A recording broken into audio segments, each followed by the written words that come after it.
অন্যান্য গল্পে শুরু হয় নায়ক নায়িকার প্রথম দেখা কিংবা তাদের দুষ্টু মিষ্টি ঝগড়া দিয়ে, বাট আজকের স্টোরিটা শুরু হচ্ছে তাদের ব্রেকআপ দিয়ে। তোমার মা যা বলেছে মেনে নাও। কিন্তু আমি তোমাকে ভালোবাসি, তোমাকে ছাড়া আমি বাঁচবো না। তোমার মা আমাকে কোনোদিনই মেনে নেবে না। তাতে কি আমি তোমাকে বিয়ে করে অন্য কোথাও গিয়ে থাকবো? না জাঙ্কুক, আমি চাই না তোমার মায়ের বিরুদ্ধে যেতে। আন্টি যা বলে তাই তুমি করো, তোমার মায়ের পছন্দের মেয়েকেই তুমি বিয়ে করে নিও জাঙ্কুক। আমাকে যদি সত্যিই ভালোবাসো তাহলে তুমি আমার এই শেষ কথাটা শোনো। আবারও নতুন করে নিজের জীবনটাকে গুছিয়ে নিও। এই বলেই সেখান থেকে চলে যায়। তে ও জাঙ্কুকের 1 বছরের সম্পর্ক। তে এর ফ্যামিলি তাদের সম্পর্কটাকে মেনে নিলেও জাঙ্কুকের ফ্যামিলি তাদের সম্পর্কটাকে মানে না।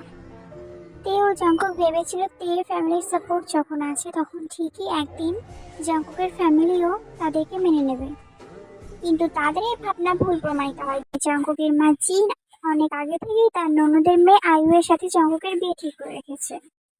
জিন তার কথার খেলাপ হবে না, তাই তে ও জাঙ্কুকের এই ত্যাগ।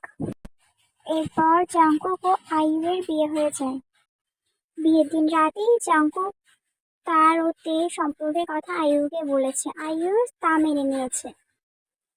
2 বছর পর, এই 2 বছরে জাঙ্কুক আইয়ুর সাথে বেশ মানিয়ে নিয়েছে। আইয়ু 9 মাসের প্রেগনেন্ট, তাই জাঙ্কুক অফিসে যায় না, সারাদিন আইয়ুর দেখাশোনা করে। সেদিন জিন বাড়ি ছিল না, ও হঠাৎ কল আসে জাঙ্কুকের অফিসে একটি এমার্জেন্সি মিটিং আছে। মিটিংটা অ্যাটেন্ড না করতে পারলে তাদের অনেক লস হয়ে যাবে। তবুও জাঙ্কুক আইয়ুকে ছেড়ে যেতে চায় না। জাঙ্কুক তুমি যাও, কিন্তু তোমাকে এই অবস্থায় একা রেখে টেনশন করো না, মা এক্ষুনি চলে আসবে। এমনিতেই তুমি অনেকদিন অফিসে যাওনি। ওকে, তাহলে তুমি সাবধানে থেকো, আমি তাড়াতাড়ি আসার চেষ্টা করব। কোনো প্রবলেম হলে আমাকে কল করবা। আচ্ছা। জেগে চলে যায়। কিছুক্ষণ পরে আয়ু রেস্টরুমে যেতে গিয়ে পড়ে সেন্সলেস হয়ে যায়। প্রায় 1 ঘন্টা পর জাঙ্কুক বাড়ি ফিরে আসে। জাঙ্কুক এসে আয়ুকে ডাকে, কিন্তু আয়ুর কোনো সাড়া নেই। পুরো বাড়ি খোঁজে আয়ুকে, কিন্তু জাঙ্কুক কোথাও আয়ুকে খুঁজে পায় না। অবশেষে জাঙ্কুক রেস্টরুমে গিয়ে দেখে আয়ু অজ্ঞান হয়ে পড়ে আছে। কয়েকবার ডাকার পরেও আয়ুর জ্ঞান আসে না। আয়ুর অনেক ব্লিডিং হচ্ছে। জাঙ্কুক তাকে নিয়ে হসপিটালের উদ্দেশ্যে বার হয়। হসপিটালে যাওয়ার সময় আয়ুর জ্ঞান ফেরে। জাঙ্কুক, আয়ু, হ্যাঁ বলো আয়ু। আমি মনে হয় আর বাঁচবো না। চুপ, এইসব কথা বলো না, কিচ্ছু হবে না তোমার। একটা কথা বলবো, রাখবা? বলো। জাঙ্কুক, আমার যদি মেয়ে হয় তার নাম তুমি তে রাখবা। এই বলে আয়ু আবারও অজ্ঞান হয়ে যায়। আয়ু, কথা বলো আয়ু। আয়ুকে হসপিটালে নিয়ে গিয়ে ডক্টর তাকে অপারেশন থিয়েটারে নিয়ে যায়। ও 20 মিনিট পর ডক্টর বার হয়ে আসে। ডক্টর, আমার ওয়াইফ কেমন আছে? সরি মিস্টার জাঙ্কুক, আমরা অনেক চেষ্টা করে আপনার ওয়াইফকে বাঁচাতে পারিনি, কিন্তু আপনার ওয়াইফ আপনার জন্য একটি কন্যা সন্তান রেখে গেছে। নার্স জাঙ্কুকের কোলে তার ছোট্ট বেবিকে দিয়ে যায়। জাঙ্কুক ও জিন বেবিটাকে মানুষ করে। বেবিটার নাম দিয়েছে তে। 4 বছর পর, জিন ছোট তেকে তার মায়ের মতোই ভালোবাসে। কোনোদিনও বুঝতে দেয়নি মায়ের অভাব। দিদুন দিদুন দেখতো না, পাপা আমাকে স্কুলে যেতে বলতে, আমি স্কুলে যাবো না। দেখো না, পাপা তো ঠিকই বলেছে, তুমি যে বলো তুমি ডক্টর হবে, তুমি যদি স্কুলে না যাও তুমি ডক্টর কি করে হবে? না, আমি স্কুলে যাব না, আমার স্কুলে একটা ফ্রেন্ড নেই। একা একা কি স্কুলে যেতে ভালো লাগে? স্কুলে না গেলে তোমার ফ্রেন্ড হবে কি করে? আর স্কুলে গেলে দেখবে তোমার অনেক ফ্রেন্ড হয়ে গেছে। সত্যি দিদুন? সত্যি। আর তুমি যদি স্কুলে যাও আমি তোমাকে চকলেটও দেবো। চকলেট? ওকে, আমি স্কুলে যাব। জাঙ্কুক অফিস যাওয়ার পথে ছোট তেকে স্কুলে দিয়ে আসে। ক্লাসরুমে গিয়ে ছোট তে চুপ করে এক কোনায় বসে আছে। কিছুক্ষণ পর তাদের ক্লাসে আসে তাদের ক্লাস টিচার। তাদের ক্লাস টিচার আর কেউ না, আমাদের তে। তে ক্লাসে ঢুকে সব বাচ্চাদের সাথে কথা বলছিল, তখনই তার চোখ যায় ছোট তের উপর। একদম চুপ করে বসে আছে জানালার দিকে তাকিয়ে। তে ছোট্ট তের কাছে যায়। হাই। তুমি এভাবে চুপ করে বসে আছো কেন? আচ্ছা আচ্ছা, তোমার নাম কি? তুমি কি আমার সাথে কথা বলবে না? ঠিক আছে, তাহলে আমি চলে যাচ্ছি। তে। আমার নাম তে। তে। আমার নামও দত্তে। দত্তে। হুম। তোমার কি করতে ভালো লাগে? আমার আমার তো কার্টুন দেখতে, চকলেট খেতে অনেক ভালো লাগে। আমারও কার্টুন দেখতে আর চকলেট খেতে অনেক ভালো লাগে, কিন্তু আমাকে রোজ পাপা দিদুন দৌড় করে দুধ খাইয়ে দেয়। দুধ খেতে আমার একটু ভালো লাগে না। দুধ না খেলে তুমি স্ট্রং কিভাবে হবে? এবার বলো তো, তুমি এইভাবে একা চুপ করে বসে আছো কেন? কেউ কি তোমাকে কিছু বলেছে? না, আমার কোনো ফ্রেন্ড নেই, তাই আমি এইভাবে বসে আছি। কে বলেছে তোমার ফ্রেন্ড নেই? আমি আছি তো। জেলি, তুমি আমার ফ্রেন্ড হবে? হ্যাঁ জিয়াতে। স্কুল শেষে ছোট থেকে নিতে আসে জঙ্কুক। পাপা পাপা, তুমি জানো আমার স্কুল টিচার অনেক ভালো। আচ্ছা, তা আমার টিপ পাখি পড়া পেরেছে তো? হ্যাঁ পাপা, আমি সব পড়া পেরেছি। টিচার আমাকে গুড গার্ল বলেছে। বাবা মেয়ে এইভাবে কথা বলতে বলতে বাড়ি পৌঁছায়। টিটুন টিটুন, তুমি জানো আজকে স্কুলে আমার একটা ফ্রেন্ড হয়েছে। তাই নাকি? তা তোমার ফ্রেন্ডের নাম কি? মিস তে, আমার ক্লাস টিচার। অনেক হয়েছে দিদিনের সাথে গল্প, এবার এসো খেয়ে নাও। আবার ঠান্ডা হয়ে যাবে তো। না, আমার খিদে নেই। খিদে নেই মানে কি খেয়েছো যে খিদে নেই? মিষ্টি আমাকে খাইয়ে দিয়েছে খাবার। মিষ্টি অনেক ভালো, আমাকে খাবার খাইয়ে দেয়। তুমি পচা পাপ্পা, তুমি আমাকে খাবার খাইয়ে দাও না। ওকে, তাহলে তুমি একটু পরে খেয়ে নিও। পরের দিন সকাল 6টায়। পাপা পাপা, তাড়াতাড়ি ঘুম থেকে উঠো, স্কুলে যাবো তো। এখন তো 6টা বাজে, এখনো তোমার স্কুলে যাওয়ার টাইম হয়নি। পাপা, রেডি হতে হতে টাইম হয়ে যাবে। জঙ্কুক ওঠে না, তাই ছোট দিয়ে তার দিদুনের ঘরে চলে যায়। দিদুন, আমাকে রেডি করে দাও। কেন এত সকাল সকাল তুমি কোথায় যাবে? স্কুলে যাব।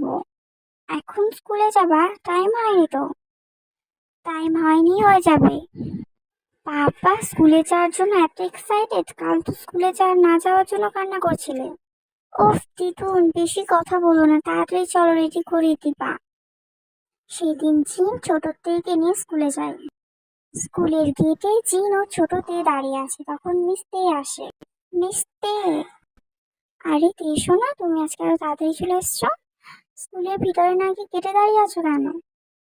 তোমার জন্য ওয়েট করছিলাম। তুমি তাহলে আমাদের তের ফ্রেন্ড মিস তে? হ্যাঁ, আমি তের দিদুন। তে তো কাল স্কুল থেকে বাড়ি যাওয়ার পর থেকেই সবসময় তোমার কথাই বলছে। আজ 6টায় ঘুম থেকে উঠে রেডি হয়েছে। তাই নাকি তে শোনা? তাহলে চলো এখন ক্লাসরুমে যাই। আন্টি, তাহলে আমি আসছি। আচ্ছা। তে ছোট তেকে নিয়ে স্কুলের ভিতরে চলে যায়। জিনি তেকে বেশ পছন্দ হয়, ছোট তের মা বানানোর কথা ভাবতে থাকে সে।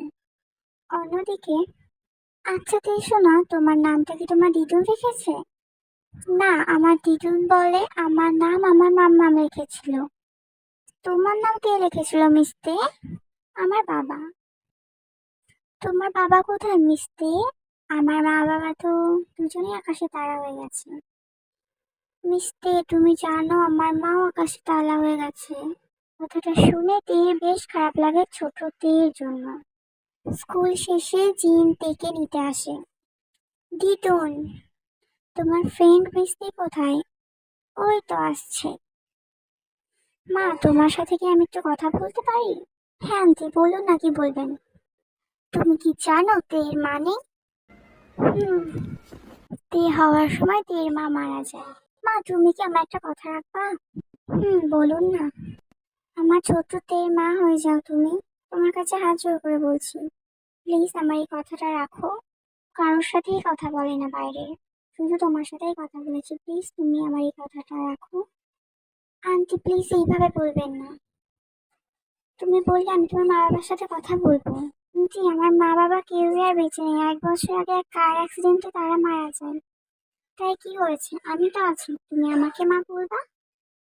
কিন্তু আন্টি, আমি আপনার ছেলেকে বিয়ে করতে পারবো না। কেন পারবা না মা? তোমাকে কিচ্ছু করতে হবে না, তুমি শুধু ছোট তের মা সেজে থেকো, তাহলেই হবে। কাল তুমি আমাদের বাড়িতে এসো। তে কি বলবে ভেবে পাচ্ছে না। ছোটতে মুখ কান তাকিয়ে তে রাজি হয়ে যায়। আচ্ছা, তাহলে আমি কাল আপনাদের বাড়ি যাবো আন্টি। আমি এখন আসছি। এইসব কথা শুনে তে চিন্তায় পড়ে যায়। কিন্তু আমাদের ছোটতে আবার এইসব কথাতে বেশ খুশি হয়। শুনতে তোর মিসকে তো রাজি করালাম, এবার তোর বাবাকেও রাজি করাতে হবে। ইয়েস দিদুন। জিন ও ছোটতেও বাড়িতে চলে যায়। তে শোনা, যা তোর পাপাকে ডেকে আন। পাপা পাপা, দিদুন তোমাকে ডাকছে। তুমি কি আমাকে ডাকছো? হ্যাঁ বাবা, তোর সাথে আমার কিছু কথা আছে। হ্যাঁ মা, বলো কি কথা? বাবা, তের একটা মা দরকার। মানে, আমি কি তেকে কম ভালোবাসি? আর তাছাড়া তুমিও তো আছো, তের আবার কি জন্য মা দরকার? তুই তেকে কম ভালোবাসিস তা আমি বলিনি। সব বাচ্চারই মা ও বাবা দুজনের ভালোবাসাই দরকার। পাপা, দিদুন ঠিকই বলেছে, আমার মা চাই। আমার সব ফ্রেন্ডের মা আছে, আমার মা নেই। মা না এনে দিলে আমি খাবার খাবো না, স্কুলেও যাব না, বাড়ি থেকে চলে যাব। আমি আছি, দিদুন আছে, আবার তোমার মা লাগবে সোনা? হ্যাঁ লাগবে। ঠিক আছে, তুমি এখন ঘরে যাও। পাপা, কালকে আমার মাম্মা মেনে দিবে তো? হ্যাঁ দেব। মা, একে তুমি এইসব শিখিয়ে দিয়েছো তাই না? কি? একে আমি এইসব শিখিয়ে দিয়েছি? বাবা, তুই এভাবে বলতে পারলি? তে বড় হচ্ছে, ও বুঝতে শিখছে, ও নিজের থেকে এইসব বলেছে, আমিও কেন কি এইসব শেখাতে যাব? আর এমনিতেও তোর মেয়ে আমার মতো ইন্টেলিজেন্ট হয়েছে। কিন্তু তুই এটা কি করে বললি? তুই আমাকে এইভাবে বলবি আমি কোনোদিনও ভাবতে পারিনি। থাক বাবা, তোর বিয়ে করতে হবে না, আমি তেকে বুঝিয়ে বলবো। জিন এভাবেই ন্যাকা কান্না কাঁদতে থাকে। মা, তুমি মেয়ে দেখো, একটু ন্যাকামি করে মনে হয় কাজই হচ্ছে।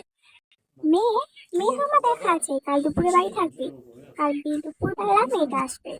পরের দিন দুপুরে জিন রান্না সেরে ওয়েট করছে তের জন্য। ও ছোট তে খেলা করছে। আরে তে মা, তুমি এসেছো? আমি তো ভেবেছিলাম তুমি আসবে না। আন্টি, আপনি আসতে বলেছেন আর আমি কি না এসে থাকতে পারি?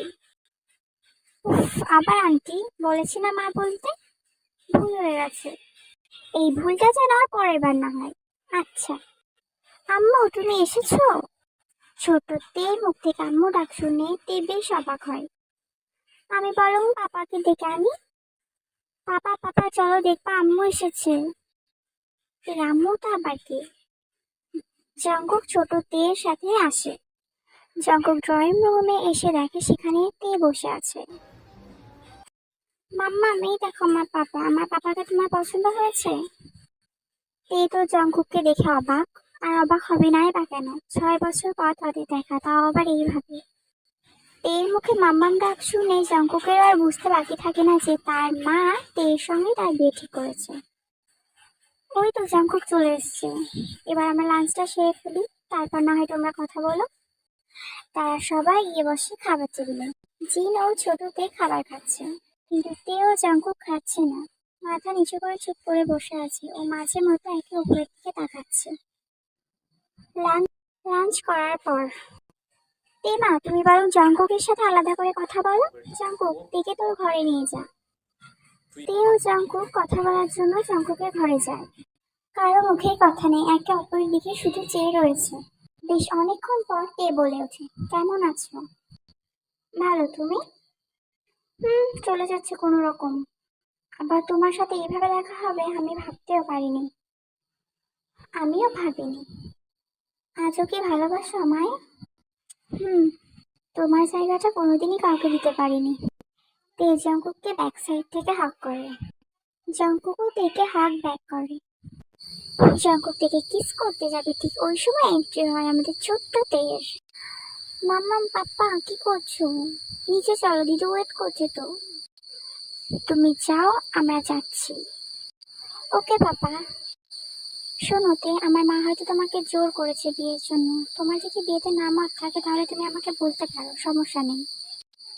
না জঙ্কুক, আন্টি আমাকে জোর করেনি, আমি নিজে থেকেই বিয়েতে রাজি হয়েছি। তোমার কাছে আমার একটাই চাওয়া, আমার মেয়েটাকে তুমি নিজের মেয়ের মতো করে রেখো। তোমার মেয়ে মানে কি? তে আমাদের মেয়ে। জঙ্কুক হেসে হ্যাঁ সূচক মাথা নাড়ায়। পরের দিনই বিয়ে হয়ে যায় জঙ্কুক ও তের। জঙ্কুক ও তের সম্পর্ক 6 বছরের বিচ্ছেদের পরেও আবার পূর্ণতা পেল। তে বাসার ঘরে বসে আছে, তখন আসে ছোট্ট তে। মামাম, একটা কথা বলবো? যে শোনা বলো। আমার একটা ছোট্ট ভাই লাগবে। কিনে দিবে তো একটা ছোট্ট ভাই? ছোট তে মুখ থেকে এইসব কথা শুনে তে বেশ লজ্জা পায়। এইসব কথা জঙ্কুকও শুনে আড়াল থেকে। জঙ্কুক ঘরে ঢুকলে ছোট্ট তে চলে যেতে চায়। তখন তে তাকে ডাকে, তে তুমি কোথায় যাচ্ছ, ঘুমাবে না? ঘুমাতেই তো যাচ্ছি। কোথায় যাচ্ছ ঘুমাতে? দিদুনের কাছে। কেন, তুমি আমাদের সাথে ঘুমাবে না? হ্যাঁ, আমি আজকে দিদুনের কাছে ঘুমাবো, আমি কাল থেকে তোমাদের সাথে ঘুমাবো। এই বলেই ছোট তে চলে যায়। জঙ্কুক এসে তের পাশে বসে। ও বলে, আমার ছোট্ট তের কথা রাখবে না? কোন কথা? যেটা তে এক্ষুনি চাইলো। কি চাইলো তে? বুঝিয়ে দিচ্ছি। এরপরে কি হলো তোমরা তো বুঝতে পারছো। আমি আর তো বললাম না। 1 বছর পর তে কোল জুড়ে আসে একটা ছোট্ট পুত্র সন্তান। ছোট্ট তে তার ভাই নাম রেখেছে কুকি। বাড়ির সকলে তো ভীষণ খুশি আজকের এই কিউট মোমেন্টের মধ্যে দিয়েই স্টোরিটা শেষ হচ্ছে। স্টোরিটা ভালো লাগলে প্লিজ লাইক কমেন্ট করো, আর তোমাদের ইচ্ছে হলে চ্যানেলটা সাবস্ক্রাইব করো। টাটা।